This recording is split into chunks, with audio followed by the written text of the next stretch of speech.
Au nom du Père et du Fils et du Saint-Esprit. Amen. Mon Seigneur et mon Dieu, je crois de tout mon cœur que tu es ici, que tu me vois, que tu m'entends. Je t'aime, je t'adore, je te demande pardon. Je veux prier, mais surtout te laisser prier en moi. Glisse dans mon cœur tes paroles et tes silences. Marie, ma mère immaculée, Saint Joseph et mon ange gardien, accompagnez-moi toujours en chemin. Et lorsque nous paraîtrons devant Dieu, si vous allez au ciel pour avoir suivi votre conscience, et que moi je vais en enfer pour avoir trahi la mienne, viendrez-vous avec moi par amitié? Voilà une des plus célèbres répliques de A Man for All Seasons, un homme pour l'éternité, cette pièce de théâtre puis film sur saint Thomas More. Cette réplique, c'était alors que le duc de Norfolk suppliait Thomas More, grand chancelier d'Angleterre, de céder, de faire comme tout le monde et de signer la charte de suprématie de l'Église d'Angleterre. Il disait, mais pourquoi s'obstiner? Pourquoi perdre sa charge, sa réputation, sa liberté? Pourquoi faire souffrir sa famille en ne signant pas un simple document? Et pourtant, Thomas More, qui est sensible à l'amitié de ce grand ami, le duc de Norfolk, Thomas More, en regardant plus loin que les pressions du moment, lui dit, mais là, un jour, nous nous tiendrons devant Dieu et nous devrons rendre compte de nos actes en conscience. Tout comme l'évêque John Fisher, aujourd'hui, l'Église fête le courage, l'engagement politique et le témoignage de vie de saint Thomas More, qui sut dire non au schisme en Angleterre au XVIe siècle. Bien, je te propose de t'arrêter avec moi dans ce temps de prière devant cette figure lumineuse pour nous demander en présence de Dieu, mais d'où lui venait cette cohérence qui impressionne encore aujourd'hui, 5 siècles plus tard. Rien ne semblait destiné au martyr cet homme accompli. Marié, père de famille, juriste renommé, humaniste admiré dans toute l'Europe, drôle, un bon ami de ses amis, et qui est nommé en 1529 chancelier d'Angleterre par Henri VIII qui l'admirait. Et pourtant, au cœur de sa vie publique, il demeure un homme de Dieu. Jeune, il avait envisagé la Chartreuse. Il comprend qu'il est appelé dans le monde sans jamais cesser de vivre avec Dieu.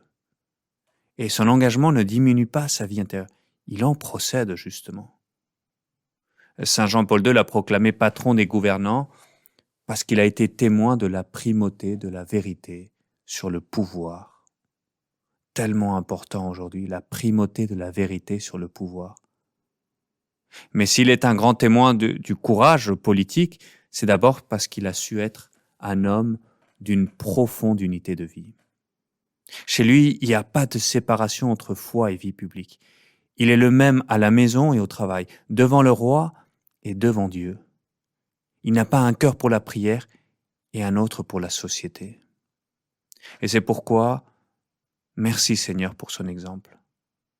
Parce qu'aujourd'hui encore, ne sommes-nous pas tentés, toi et moi, de compartimenter parfois notre vie, de réserver certains espaces au Seigneur, tout en vivant d'autres domaines sans lui.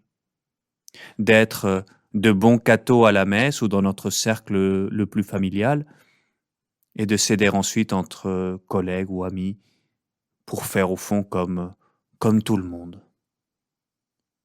Le combat de Thomas More, il commence lorsqu'Henri VIII décide de rompre avec Rome pour légitimer son divorce. Et le Parlement, pour garder les faveurs du roi, suit. Et les pressions augmentent, et des amis cèdent, et malheureusement les évêques se débinent les uns après les autres. Beaucoup pensent qu'il vaut mieux signer pour sauvegarder sa place, ou pour éviter des choses pires qui pourraient arriver. More, lui, il sait ce qu'il risque, tout.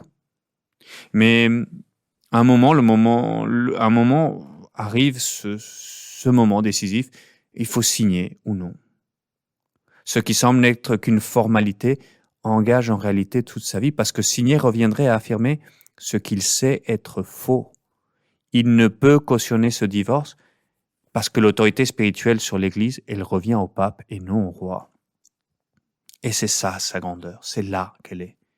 Il ne peut pas séparer ce qu'il croit de ce qu'il fait, Thomas. Il ne peut pas être fidèle au Christ dans sa prière et agir contre cette fidélité dans ses actes. Seigneur, combien de fois ce combat est aussi le nôtre dans notre quotidien? Peut-être ne sommes-nous pas confrontés à des décisions historiques, Peut-être ne risquons-nous ni la prison ni la mort, mais chaque jour nous rencontrons des situations où nous sommes invités à choisir entre la cohérence et la facilité, entre la vérité et la commodité, entre la fidélité et le confort. Et combien de fois nous tergiversons. Mais voilà, Thomas More nous rappelle aujourd'hui que la conscience n'est pas un sentiment subjectif.